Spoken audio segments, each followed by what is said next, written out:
ایک آدمی کو شکار کھیلنے کا بہت شوق تھا۔ اپنے شوق کو پورا کرنے کے لیے وہ صبح کے وقت ہی جنگل کی طرف نکل جاتا اور شام تک شکار کھیلتا۔ ایک دن وہ گھوڑے پر سوار ہو کر شکار کی تلاش میں جنگل گیا۔ ہر طرف گھوڑا دوڑایا لیکن شام تک اسے کوئی شکار نہ ملا۔ تھک ہار کر آدمی نے سوچا شاید آج اس کی قسمت میں کوئی شکار نہیں، سورج غروب ہونے والا ہے۔ اس نے گھوڑے کی باغ کو موڑا اور واپسی کے ارادے سے چل پڑا۔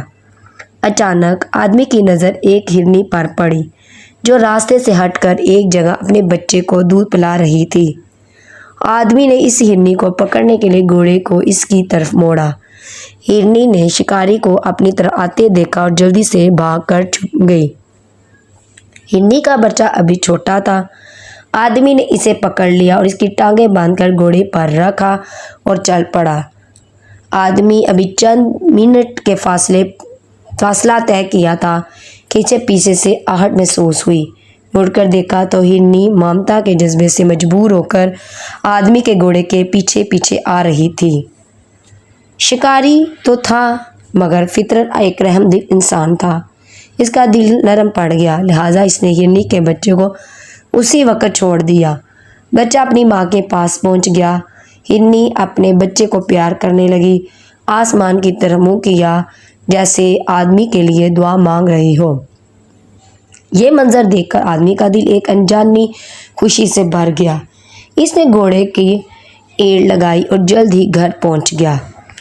رات کے پچھلے پہر آدمی تھکا ہارا بے خبر سویا ہوا تھا کہ اس کی قسمت جاگ اٹھی۔ ایک نورانی شکل والے بزرگ اس کے خواب میں نظر آئے اور فرمانے لگے، تیری رحم دلی اللہ تعالیٰ کو پسند آ گئی ہے اور ہرنی کی دعا اللہ تعالیٰ نے قبول فرما لی ہے۔